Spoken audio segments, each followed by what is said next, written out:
You're back with the Death Taxes and Sports podcast. We're excited to bring you the 68th episode here this evening. I'm here with my esteemed Johnson Wells co-hosts, Ben Holloway and Gary Johnson, and we're joined by Tisha, C of Show Divided. We're a little bit divided because we have a Chiefs fan, but hey, it's all good. It's all good. How are you guys and gal doing today? Can't complain. Very interesting day in the NBA. I thought it would be a lot quieter than it ended up being. So, plenty to talk about, and I'm excited to talk about you guys. Yeah, it's crazy because I was watching NBA. I was watching NBA, like NBA Live, and they're doing all the different 19 different moves within I think like a 45-minute period. I think that's like the most in NBA history trade deadline. So it's gonna be a good time. It's gonna be a good time. So I'm pretty excited. But Tisha, how you doing? Thanks for coming on. Oh, thanks for having me. I am doing fantastic. Absolutely Awesome, great. awesome. Getting ready to play Super Bowl. Awesome. Hey, there you go. There you go. I'm so excited to see the Chiefs back in it, but it's all love. It's all good. It's all good. So tonight we're going to be discussing NBA trade deadline, which I'm really excited about, and as well as the Super Bowl. So let's just kind of get right to it. And man, Tisha, are you an NBA fan as well, or are you more just football? I am football, so I will You're be just no all help. football? You guys knock yourselves out and have fun. I'll sit here and go. But okay, who's your favorite? Do you have a favorite basketball player at least? Nope. No. No. Okay. All right. Well, we will. Can't contribute at all, other than just sitting here. Okay. All right. All right. Well, we will make sure we will keep this one short so we can get to the exciting stuff for football. But Ben and Gary, man, so many different trades, so many different storylines. And first, man, these Lakers making some of the noise, and then also Kevin Durant going to Phoenix. So many different moves. But Ben, just want to toss it to you first. What kind of stood out to you first within the NBA trade deadline? So Kevin Durant, he's the headline.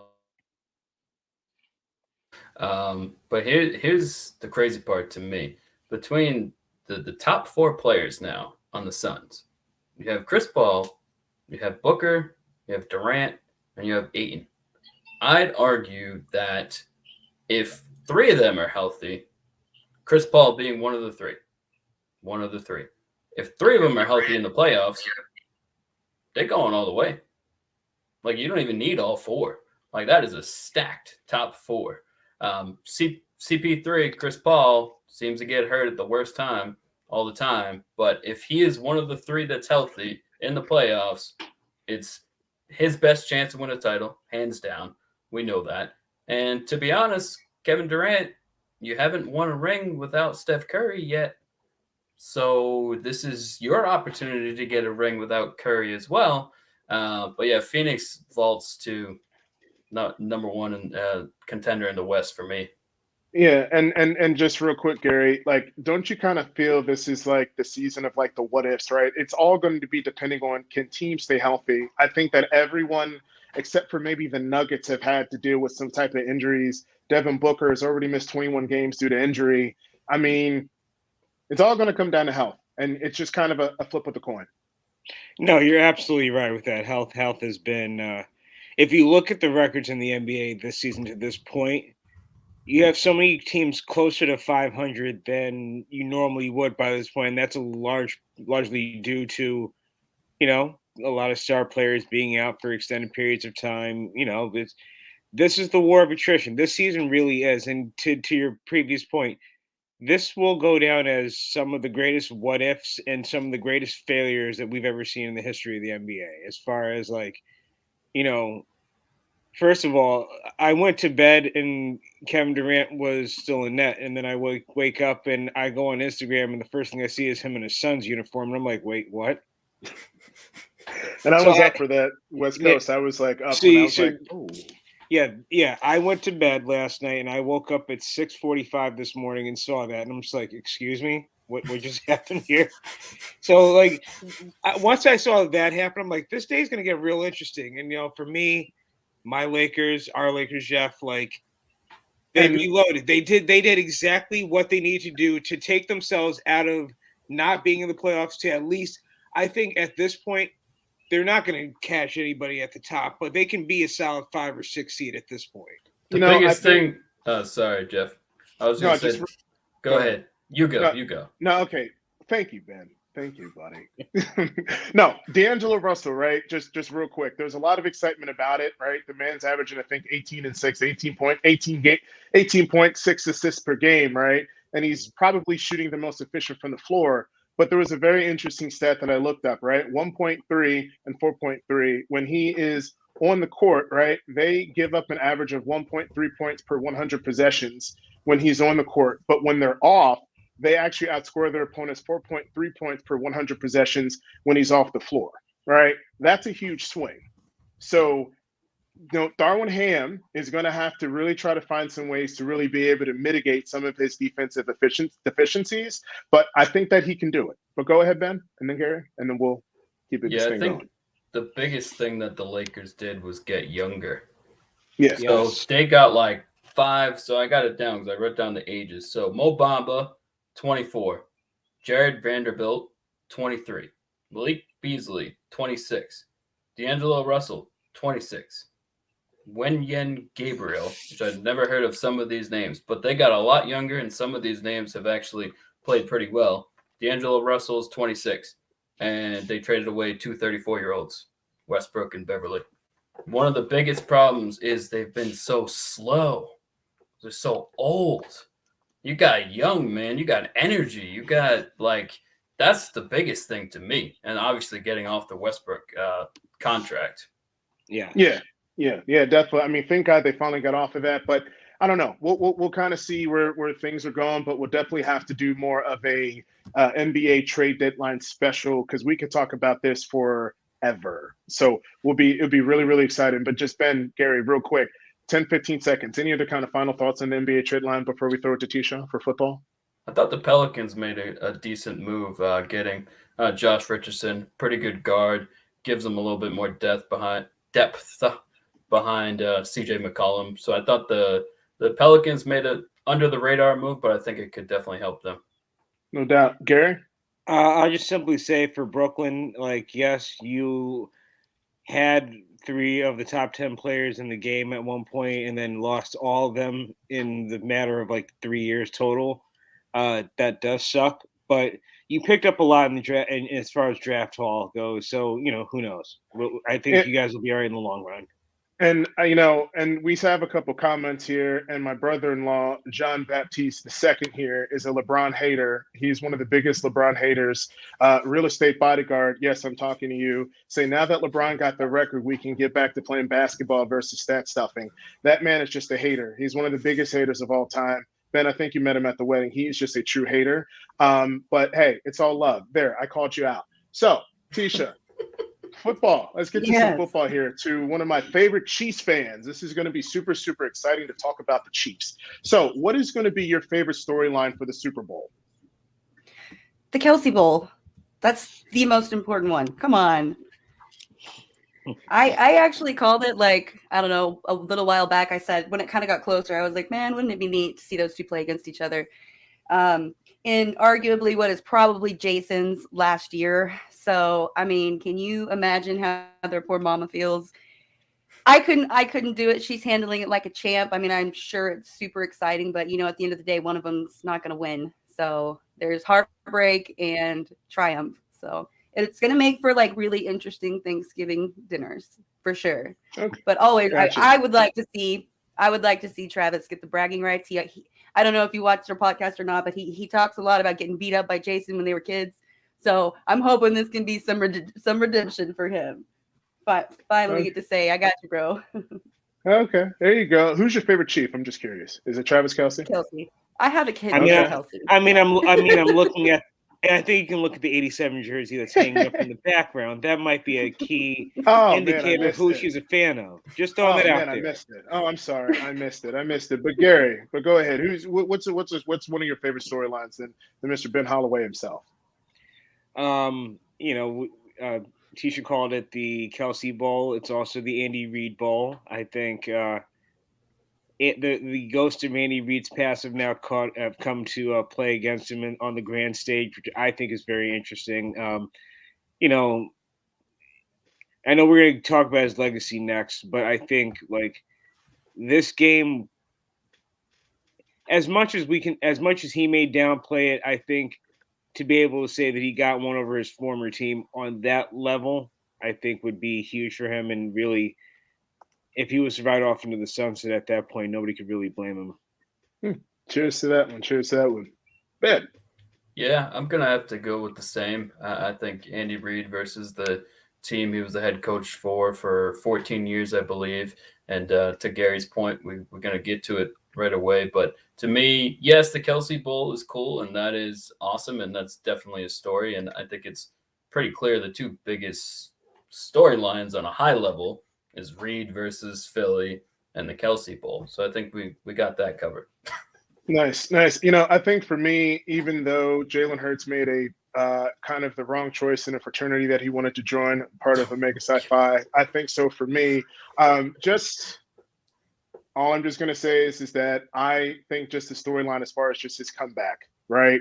To get benched in the national championship game, then to now being able to potentially win a Super Bowl and all the different things that they said about him, right? They were saying how he have an easier transition to wide receiver or that he can be an athlete or he can be a running back. But no, this man is a quarterback. And just for him to be able to make that type of rise, man, the comeback is greater than the setback. But folks, any other storylines that kind of stand out to you? Nah, we're teasing right into the next topic, so let's Yeah, get it rolling. exactly. Let's get it rolling. This next topic, Andy Reid, Mahomes, and Hurts. But let's just see, Tisha, I'm going to throw it to you first. How do you think the result, win or lose, will impact Andy Reid's legacy? Oh, that's very loaded. I mean, it's going to have an impact either way. Obviously, we know how to win a Super Bowl. We know how to lose a Super Bowl, especially recently. I kind of to what Gary said, I think that it would really just cement his, and honestly, his legacy, what he's done, kind of give him a little bit of that, okay, I did the right thing. We made the right choices. I don't even want to think about losing. It breaks my heart. So, no. Can't do that. Gotta stay optimistic. He's a Super Bowl champion. Come on. What's that? Hey, look, he's doing something a lot of coaches still haven't been able to do. So Andy Reid still got to get the man his respect, either win or lose. That's Andy Reid. Yeah, either way, he's earned it. No doubt. No doubt. Ben? Yeah, I think his legacy is pretty intact, but one thing that's kind of part of the storyline is, if he were to win, he would have 2 Super Bowls since he left Philly, and he'd be 2-1 with Super Bowls with Kansas City. Now, the flip side, if he loses, he would be 1-3 in Super Bowls. Lost 1 with Philly, then he'd have 2 losses with the Chiefs. And now, granted, it's not exactly the same comparison because freaking Aaron Rodgers has only made it once. But I wrote down he would sort of be the Aaron Rodgers of coaches, despite obviously getting more Super Bowl appearances. He'd only have 1 win, similar to Rodgers. So I'm giving him credit to the fact that he's got to 4 no matter what. And Rodgers has only got to 1. We all knew that. But there'll be a little bit of you keep getting there, but you only got over the top 1 time. So, I mean, Andy Reid, we always think that he's going to continuously get there each and every single year, right? And you look at all these up and coming quarterbacks, it's going to get, we're seeing it now. It's getting increasingly harder and harder and harder for them to get there.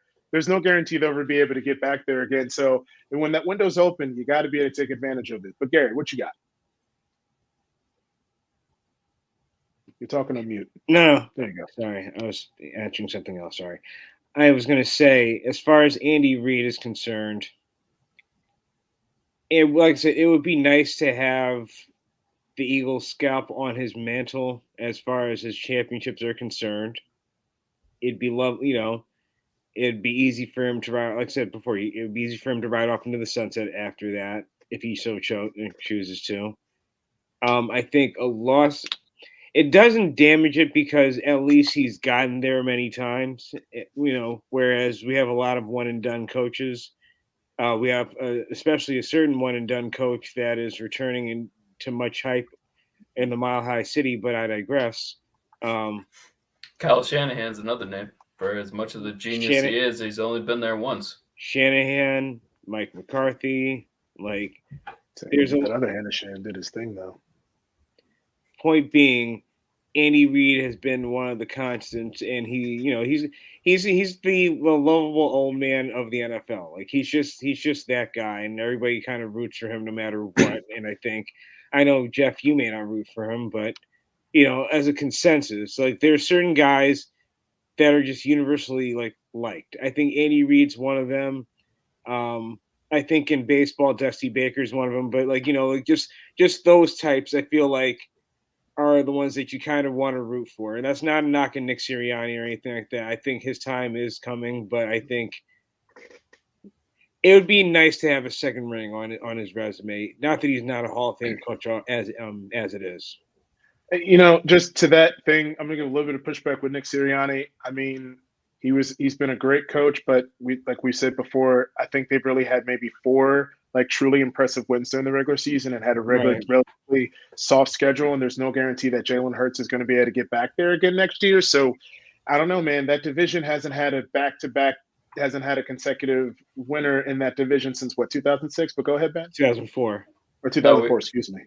We were talking about Andy Reid, and I just kind of thought of this, and it's crazy. He had 6 straight NFC championship games of the Eagles, and now he's had 5 straight AFC championship games. That's insane to have 2 separate streaks of over 5 years or longer in both conferences. And he's had talent. Ben, but Ben, the lone difference between him and Bill Belichick is the championships, and that's absolutely. That's it. Yeah. I mean, it's gonna be something. But I think for Andy Reid's sake, it's gonna, he needs to win this one. And I also think for Pat Mahomes. But as we kind of transition here, before I toss you, teacher, I mean, whose championship means more for Hurts or Mahomes? You kind of look at 2 parallels here, right? You look at Jalen Hurts with this whole entire story of what I said previously, as far as getting benched in the national championship game, the whole Tua situation, and then you got Mahomes here, who's made it to all these different AFC championship games consecutively. So we just want to ask, who does the championship mean more, Tisha, Hurts or Mahomes? I mean, I agree with you completely. Both. I mean, I think they're both gonna, play their heart out. Obviously, I think Mahomes needs it for, the team needs it for some redemption. Get back up. We can do this. We've got this. Especially on a controversial year for us, where at the beginning of the season we had no idea how it was going to go. We just had to kind of have faith in the process, and thankfully, we trusted it and it worked fine. But Hurts has a lot to gain. I mean, a ton to gain. He's a super likable guy. He's got a great story. I mean, there's adversity there. Yeah, I mean, I have the feeling that as a quarterback, I just think Mahomes wants it. I think he needs it. So that gives you drive. I think we'll have. I think he's going to have what it takes to get done. I think so. Hurt or not. I mean, you got to give it to. I mean, you just got to give it to Mahomes. I got to tip my hat off to him, just for the type of grit that man had on one leg, and I just think that it just shows the type of quarterback that he is. Because not too many quarterbacks have that type of arm strength where they can just make pure passes on one foot and being accurate with the deep ball. It's going to be very interesting to see. But Gary, what do you got? As far as, I don't know, hit me with the question one more time, because I'm thinking out loud. Just gonna It's okay, buddy. We got your back. No. So who does the championship mean more for Hurts or for Mahomes? It means more for Hurts, and the reason why is because, Patrick Mahomes has his ring. He and we look at him and we regard him as one of, if not the best in the game today. But if Jalen Hurts was to bring another championship to the city of Philadelphia, he would be a deity. It's exactly why you can say what you want about him, but Nick Foles is still a god in Philly. When you're that title starved of a city, you got close with the Phillies. The Sixers they look like they could, but then they don't. The Flyers not so much. So you got your Super Bowl in 2018. Let Jalen Hurts win a championship for Philly. Forget about it. he will be able to do no wrong. No doubt. And then Ben, before we kind of give it to you, man, just want to give a shout out to some of the people who are on this show. Obviously, Tisha, I know you work with our good friend Willie here. Shout out to Shakeback Media Group. Yes, Got to sir. show some love to him. Definitely got to show some Absolutely. love. And then we got, again, Jean-Baptiste Real Estate Bodyguard. So again, and to all the other listeners, thank you guys for listening. Feel free to ask any more questions as we kind of interact with you guys. But Ben, go ahead. Yeah, I actually went a little bit deep on this, even though it wasn't necessary because it's a pretty easy question. So I went to 2000, and here I'm just gonna name some quarterbacks, and you're gonna. The point is, none of them can move really. So since 2000, some of the Super Bowl winners, we got Kurt Warner, Trent Dilfer, Brady, Rodgers, Peyton and Eli, Roethlisberger, Brad Johnson, Flacco, Russell Wilson, and Mahomes. And Hurts is obviously much more of a runner than any of those quarterbacks. He actually is number 5 all time rushing yards per game by a quarterback, 42.2 per game on his career. And this year was over 50.7. And we think of, Colin Kaepernick, he lost the Super Bowl, but, he got there, same as Cam Newton. But no one has ever run as much as Hurts and been in position to win this, because Kaepernick on that same list was number 15 in yards per game as a quarterback. So like Hurts is literally has the ability to change football as far as like, can a running quarterback win a Super Bowl? Like, sure, Steve Young had athleticism. Mahomes has athleticism. Like, we know that there have been mobile quarterbacks to win. But Jalen would be the first not that he can't pass. He's improved, thoroughly improved as a passer. But the point is, it could change how teams look at quarterbacks. That's literally what's on the line for Hurts. And I mean, there's no lies on that one. Definitely no lies on that one. So it's going to be interesting. Any other kind of final thoughts before we conclude to the next topic? Any other high overarching ones? We all set? Yeah, good, awesome. Let's continue with Kansas City talk. This is just like the Kansas City hour. My chest is hurting from this, but it's all good, Tisha. So Kansas City wins. So this one is probably one of my more favorite topics, Tisha, because so Kansas City wins. Does it change how teams deal with superstars in the future? And I think that them losing Tyreek Hill or trading him away was probably the best thing for them, because it forced them to be a little bit more diverse when it comes to their play calling and their playmaking. And they've been scoring, I think, 4 points more per game this season than they did last year. So it's Right. it's not the Tyreek Hill, Travis Kelce show. Now you got the Pacheco, you got the CMC, you got all the CHC and all these different weapons that they have. So just want to ask you, what do you think? How it changes that. I mean, well, okay.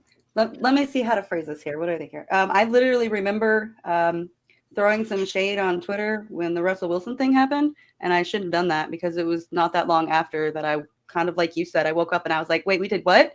We got rid of Hill? I don't know if you could see that or not, but I was a bit of a fan. I mean, I was shocked. I'm not going to lie. Like, I cried some emotional tears. I was like, this is crazy. What are we going to do? How are we? But you're absolutely right. It caused us to think outside the box. I mean, like, diversify. We have McKinnon. We have all of these tools. We've had injuries this year, which seemed devastating, but instead we just found somebody else to go to. And of course, we always have Kelce to go to. I don't really know. I think it's just on a year-to-year basis. You don't ever know. Am I glad we traded Hill now? Absolutely. Hindsight's 2020. I look back, I'm not quite so upset. I was super happy about it, but I didn't know we were going to the Super Bowl the first game of the season either. Right. So yeah, I don't know. I don't know if I can really. I just know. I know what I feel, how I felt about it, but I honestly don't know what it's going to do. No doubt. And Willie, man, Pacheco, I think, is a beast, and I think he's probably the most important. He's going to be the most important player outside of Kelce. Of Kelce and Mahomes, just because of his running ability. But Ben, what you got, man? What do you think?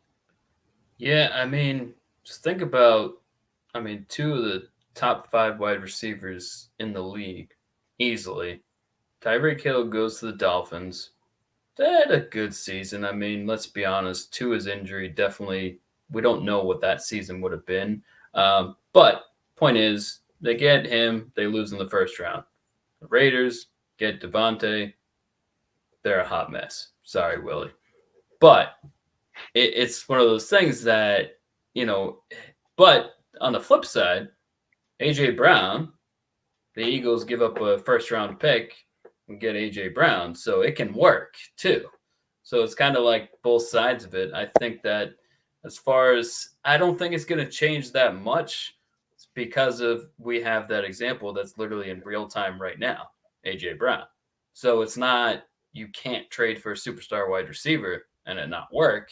So I don't think it's going to change, but I will say it would be extremely impressive for Kansas City to win a Super Bowl without a true number one wide receiver. Yes, they put Kelsey out there and he can run like a wide receiver, but specifically the wide receiver position, they don't have a one. I mean, that shows, and Gary, before you get it, I mean, that's why we said it over and over again, right? Like, with Dayball, right? For your Giants, like coaching, it just shows how coaching is at such a premium this year. I think it's become more evident than ever because you take away a guy like Tyreek Hill and any other coach, I think they would have been like, okay, WTF, what do we do? But Gary. Literally, the two of you took my points, so I'm just going to be really brief with this. It's okay. It's okay. No, but the point is this: if you're Kansas City, this has proven to be addition by subtraction. I think, to your point, Jeff. Yes, having to be more diverse with the offense, having to rely upon more than just Tyreek Hill and Travis Kelce has proven to be a benefit and has proven to show like Patrick Mahomes is that dude as far as quarterbacks go because he's modeling that same Tom Brady vein in the sense of like Tom Brady, the best quarterback, the best wide receiver that he had was Randy Moss. But beyond that, who the hell did Tom Brady really throw to? Like, is there any name that you can really go, oh, that's a Hall of Famer? Oh, no, that guy was a game changer. No. Like, when you have a solid quarterback, when you have a solid head coach, anybody that's graduated college that's a decent football wide receiver in football, they're going to eat. They're going to eat, right. There's no, they're going to feast. You know what I'm saying? So, like, I think that speaks more to that. So, if, yes, they can win without Tyreek Hill, it's just like, yeah, no. That's your quarterback play. That's your head coach. So, yeah, of our lifetime, Breed's the best offensive mind, hands down. I mean, yeah, easily. I mean, except for Mike Shanahan, but but like, look, all I'm just gonna say is that like what Kansas City's doing has just been so impressive. With like they don't. Outside of Kelsey, they don't really have like a true all-star like type guy. They just throw people in. They were down to their fifth and sixth receiver, Tisha. Like what was going on through your head like during this game, during all those injuries? Just get it done. Just get it done. Having faith in the process, man. Hey, our games are very, very rarely not completely stressful. I think I just like the racing heart feeling of football. I call it heart attack football.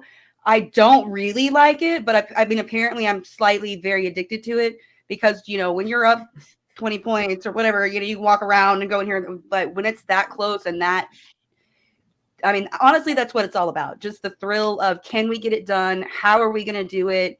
And to be honest with you, Andy Reid is the perfect person. I mean, there's a big debate on Twitter about this, but I'm a huge trust the process person.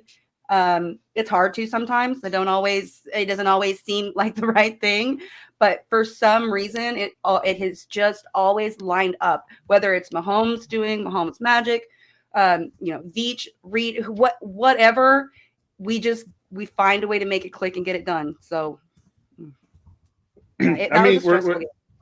oh yeah, no doubt. And I just think that I think within sports, Ben, is that we see phases of how the games of the way the game is played, the way that teams do their rosters. It always evolves. I think things change like every 3 to 5 years, the way that the style of play happens. And football is the ultimate team sport where everyone needs to do their job. So if I'm like an owner or if I'm a coach and I have like a guy like a Mahomes, or if I had like a guy like even Tom Brady, like if you go back to 2005, Jabari Gaffney was their leading receiver when they won the Super Bowl that year. And I think he barely clips 1,000 yards.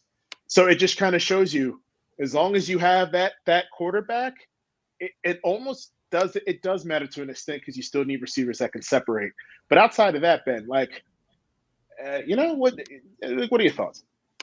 Yeah, I mean, it's just, and I feel like we did cover this and we gave him a lot of credit, but I think that overall, I don't. If I'm being completely honest, I don't think Mahomes is getting enough credit for what he did in that AFC Championship No, game. he's not. He he was those some of those throws he was jumping off the wrong foot it was so impressive, especially to your point they lose their number 2 through 4 wide receivers in the game. Juju, Tony, and McCole Hardman all go out. So he's throwing to Sky Moore, who played special teams all year, and then like 2 other receivers I had never heard of, and still wins the game. And arguably, well, not arguably, makes literally the most important play of the game. The scramble on a sprained ankle, and the linebacker makes a dumb decision. It is what it is. You have to call that penalty, and they win. So I don't know. I just don't like Mahomes. I feel like, I don't know. He's just not getting enough credit. What he did was really, really hard. Yeah, I mean, I just think that he's just been so lights out, Gary. And we have a comment here from Willie. He was saying the difference is he had Hill back then, but then the secondary will be the best that they see all year. Yeah, because they're not going to be going against your boy Eli Apple in this one. They're going to be going against arguably the best wide receiving core in the league. And so those fifth and sixth receivers on the depth chart, let's see if they're going to feast this time and see if they're going to be able to get the separation. But just like biggest X factors, X's and O's, man. What's the first thing that steps out to you, Gary, that you should have bet? The biggest X factor, I think, in this case is the health of both quarterbacks. Everybody says, Mahomes says, I feel good. The ankle's at a great place ahead of the Super Bowl. But the reality of the situation is you don't recover from a high ankle sprain in just basically 3 weeks. Like that's not a thing.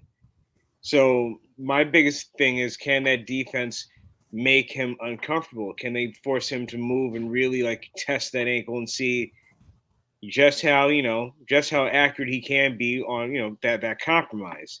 If they can really get to him, he's going to start making mistakes. He's going to look like the Patrick Mahomes that played against the Bucs in the Super Bowl versus the one that played against the 49ers. Another X factor, I think, would be,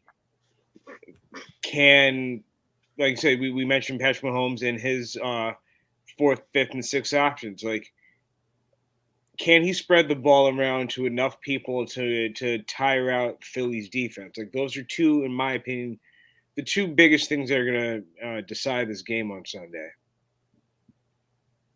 Facts. All good points. Tisha? I mean, I can agree with Gary. The health of the quarterbacks for sure, or of Mahomes for sure. Honestly, I think it's going to come down to the quarterbacks. Who's going to find a way? Kind of like you said, who's going to find a way to get it done? Defense is another huge factor. I mean, Eagles have a very, very scary defense, so we already are limping. And I would hate for him to take, a couple really good hits. That would be a big hit to potentially winning. But I think it's just, I don't know. It's gonna be a crazy game. That's all there is to it. I mean, it's gonna be a fun one to watch. All right, hey, definitely, Ben. Yeah, I think we alluded to it already, and Isaiah Pacheco is probably he's got a chance to be quite the difference maker. As fantastic as the Eagles' pass rush and secondary is, to your point, Willie, their 2 corners, Darius Slay and Bradbury, were literally number 1 and number 2 QB rating allowed against. So they literally were the 2 best corners in football this year. But their run defense, even though they got some big dudes, they got Jordan Davis, they went and got Ndamukong Suh, and some other dude in the middle too. I can't think of right now. They got some big dudes, but they still were the 9th worst run defense by yards per carry, and DVOA, defensive value over adjusted, which is one of the biggest advanced analytics stats there is in football. They were 21st.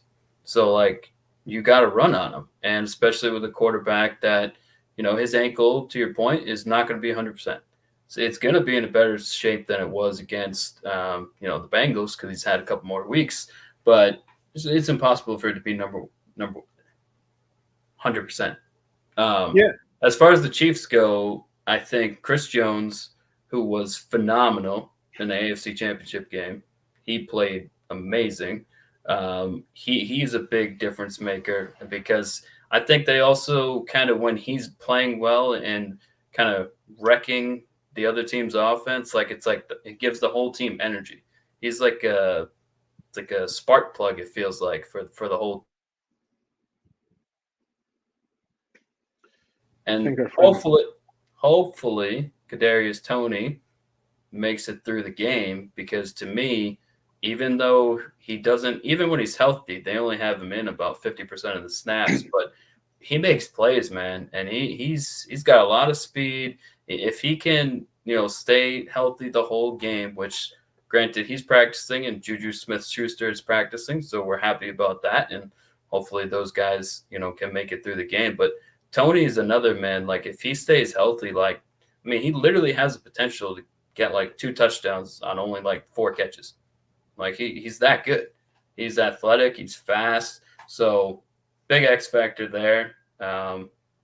I'll save what I have for Philly. I feel like I'm talking about. Go ahead, Jeff. No, it's all good. No, I think rhythm, right? Because I think for both teams, right? I think that offensively for Kansas City, when you know some of the that the run defense for Philadelphia isn't their strongest suit, but they're still good in the run game, that I think Kansas City is going to look to run the ball a little bit more to try to start that rhythm early. And I think Jalen Hurts, because, you know, they're going to probably try to pass the ball on that very rookie laden type of secondary that Kansas City had 3 rookie cornerbacks at one point.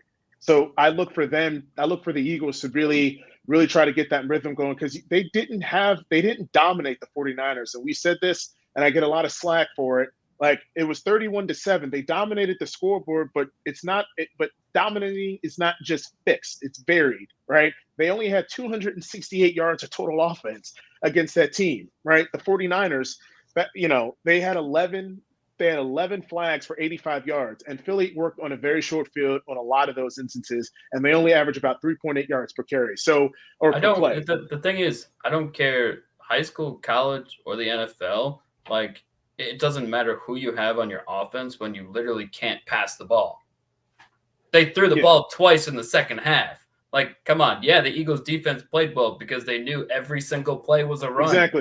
Exactly. Like, and everyone on the Twitterverse was giving me crap because I said that the Eagles didn't dominate that game, and Jalen Hurts has got to throw for more than 150 yards in this game if they're going to win. I mean, that's just they have to. So I'm just really interested to see, just like from a rhythm perspective, how this is going to go. But Tisha, just want to kind of throw you a bone here real quick. Like, are you concerned as a fan about the secondary? Like, are you nervous about this defense? Talk to me. I mean, you always have to be nervous. But at the end of the day, I mean, nervous. Yes, always. This is why I don't bet on football, or I don't bet money on football.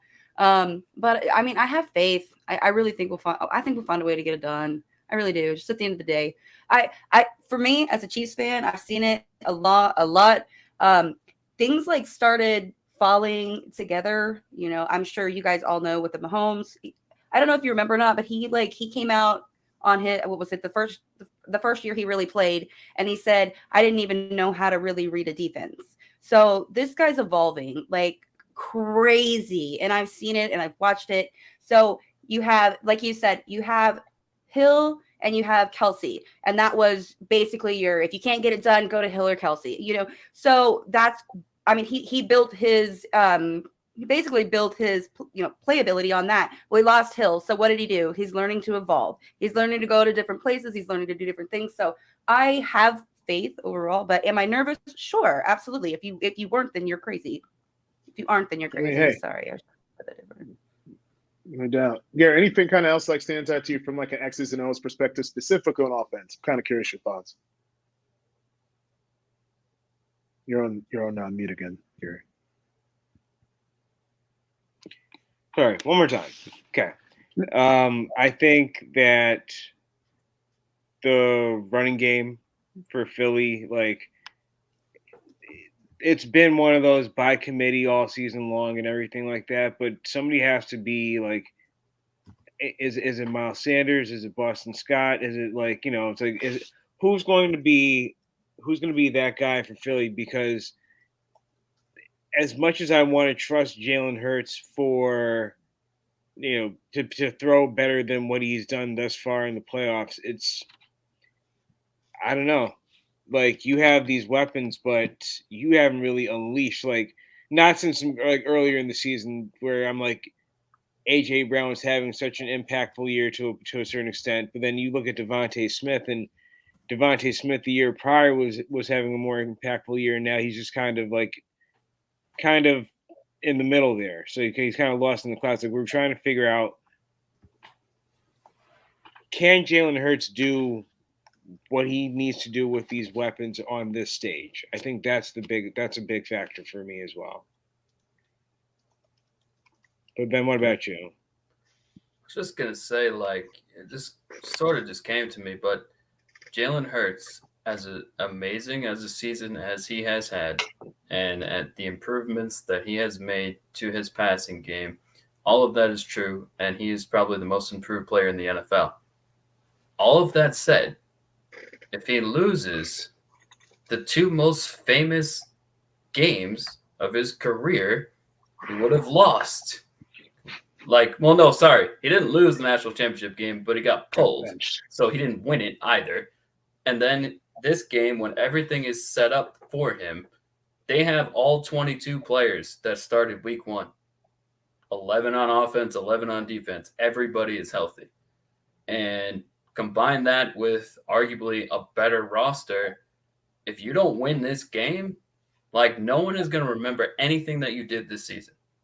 And people are going to remember the two most, like I said, famous of you on a football field is getting pulled for Tua Tagovailoa and then losing this. So, like, there's a lot on the line for Hurts, because I think top to bottom, Eagles got the better roster. It doesn't mean they're going to win, because that's the other thing. If Mahomes pulls it off, arguably he would have beaten two teams back-to-back on a high ankle sprain, two teams that top to bottom have more talent. The Bengals have Jamar Chase and T. Higgins and Mixon. Like, the Bengals had a better roster than Kansas City, and the Eagles have a better roster. So if he's able to beat the Bengals and the Eagles back-to-back on a high ankle sprain, like, come on now. I mean, but Mahomes is that dude, man. I mean, Mahomes is just that dude, man. I mean, he's just box office. I mean, Mahomes is just, I would pay to see that man play every game except against my Broncos. Like, he's just, because we probably it's really something, honestly. It's really something. Going to a game at Arrowhead and experiencing it and seeing it. I mean, it's I've been to plenty of NFL games. I've seen several different teams play. There is nothing like it, especially now. I've been there a couple times. It's a great stadium. Oh, no, it definitely is a great stadium.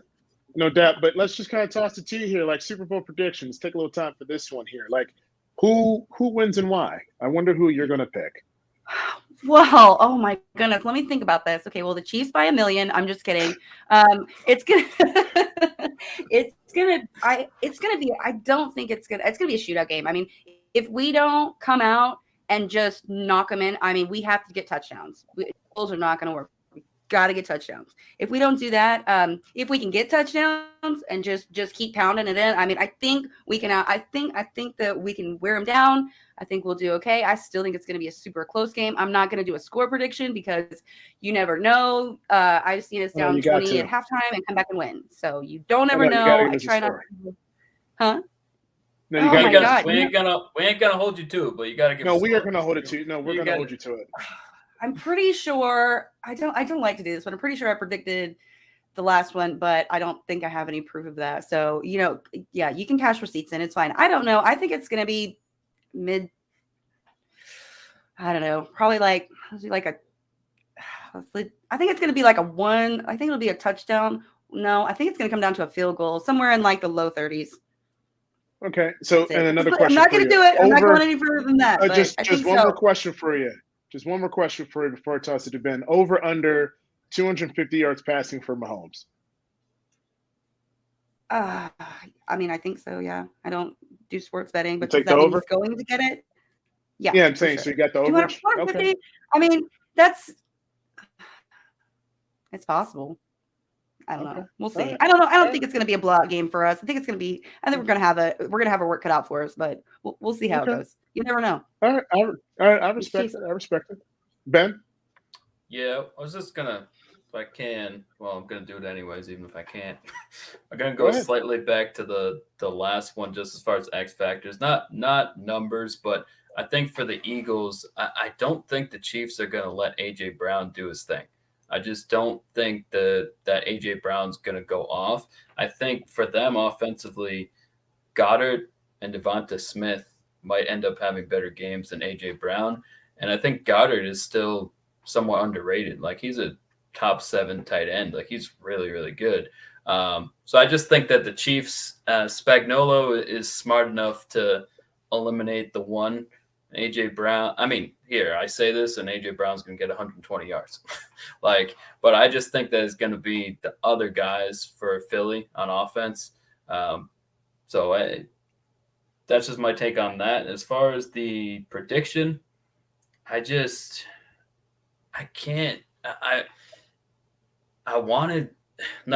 mean, I'm a Cowboys fan. I don't want the Eagles. But I sat there and I'm like, it doesn't make sense to pick the Chiefs. And then I'm like, Patrick Mahomes is Patrick Mahomes. And the last Super Bowl, the 4 of us were playing offensive line. He had no chance. Like, that Super Bowl cannot be held against him. He was running for his life the entire time. And for now, his offensive line is healthy. And I just think he finds a way, man. It's hard to bet against literally the best player in the NFL. Hey, there you go. So I got 31-27. I didn't give a score. 31-27. Right. Hey, I respect it. Gary? There's no part of me as a Giants fan that can stomach another Eagles victory. Like, I don't want to hear it.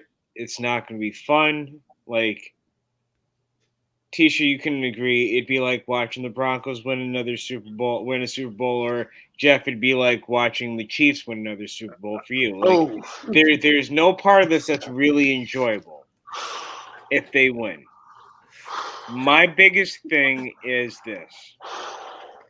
As I said before, if the Eagles defense can make Patrick Mahomes even the least bit compromised or uncomfortable, it's going to be a long night for them.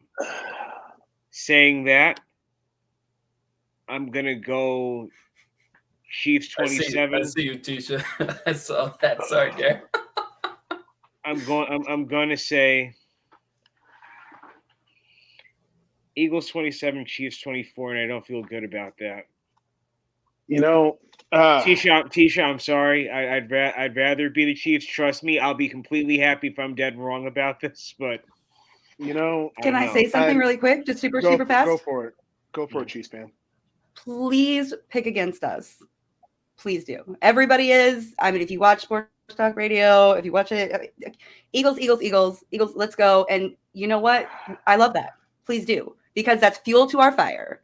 Tell us we can't do it, and we'll find a way to make it happen. So everybody did the same damn thing last game, and they beat the Bengals. Everybody did the same thing. No joke. I was water cooler talking to somebody at work on Friday about this. I was like, you know what's going to happen? It'll be pre-Super Bowl. They'll be having their, pre-Super Bowl, and it'll be 5 broadcasters, and you're going to get Eagles, Chiefs, Eagles. That's how it's going to go. And I'm like, I hope they do. Let's go. The thing is like I'm going to put my unbiased view here. And it's like, I look at the Eagles there. I feel like the Eagles,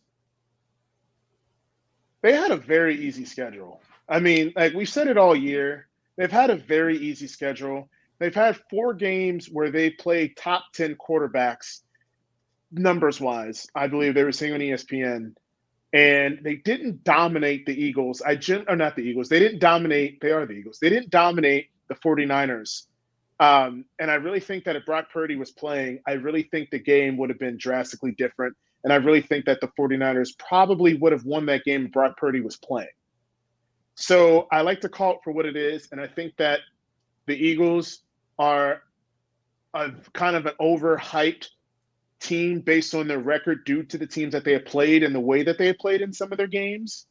And it all, to me, comes down to the quarterback. So I'm saying this as a Broncos fan. I'm going to pick the best quarterback, and I got to go with Mahomes, man, because he's just that dude. I mean, I just got to, I'll put the Broncos thing, I'll cover that up for like a second. But like, hold on, make sure you can only see my head. So like, you can't really know if I'm a Broncos fan. So it's like, I gotta go Kansas City on this one. I really do, man. Pat Mahomes, that bad man. And I will say 27-20, they're going to get it done. So there. Hey, let's have some fun. Let's pick an MVP that isn't likely, but who's like the dark horse that could win the MVP. So obviously, I'm just gonna go first, Pacheco. I'm saying Jacob. All right, yeah. All right, Tisha. No, I agree with that. Yeah, great pick. Yeah, easily. I mean, the man has had had the most rushing yards since week 10. I think top 5 in rushing since week 10. Totally. So, yeah, definitely. Gary, the legend, Johnson. I'm gonna go Travis Kelce just to be contrarian. You are very smart. Oh goodness. I'll go with the name that I mentioned. If Philly wins, I think Devonta Smith is gonna have a big game. So under the radar, MVP candidate. There we go. Okay. All right. And then just one more thing here. Who do we think wins the regular season MVP? Justin Jefferson, congratulations to him. Won Offensive Player of the Year. And Nick Bosa won Defensive Player of the Year. Teacher, who do we think is going to win the regular season MVP? Really? Chad, I'm glad that you responded that way because he led the league in passing and he had led the league in passing touchdowns and he doesn't have Tyreek Hill. Hey, can I ask questions? Guys, monster. Come on. I just like to ask questions, guys. Yeah, it's all right. We're just answering. That's all. No, Ben, you're attacking me. No, Ben, you're attacking me, and I don't appreciate it. No. Yeah, honestly, I do think so. I mean, okay. We'll see. Hope so. Okay. Gary, I'm presuming with your face like that, I presume you agree. I concur. Okay. Sounds good. All right. Well, Ms. Tisha, we appreciate you coming on the show. Much love. Do you kind of want to give a little shout out to your projects, what you got going on, your Twitters and all that good fun stuff? Absolutely. So you can find me personally at here for the number 4 football KC.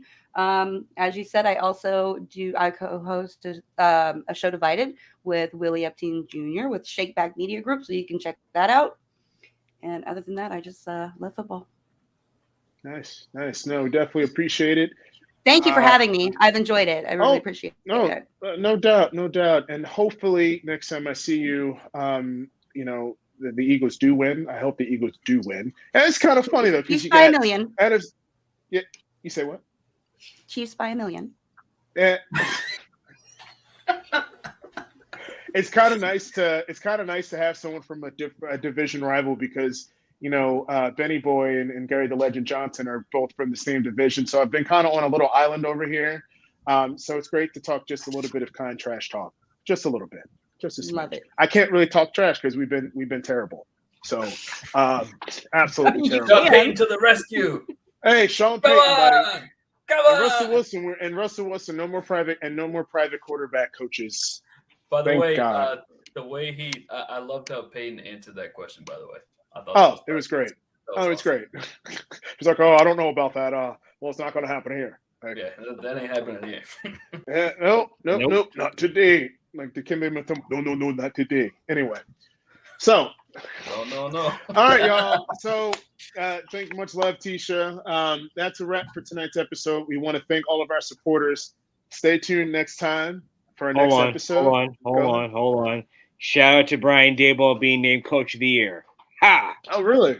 Really? Yes, he did. That's I'm surprised, right. but I'm actually happy. He No, deserved damn it. right. Okay. He deserved it. He definitely deserved it. Okay. Shout out. Doesn't come on my phone yet, but hey, good stuff. No, he deserved it. He deserved it. Definitely. No doubt. Absolutely. So cheers until next time and happy Super Bowl weekend, y'all. Take care. Peace. See ya. Peace.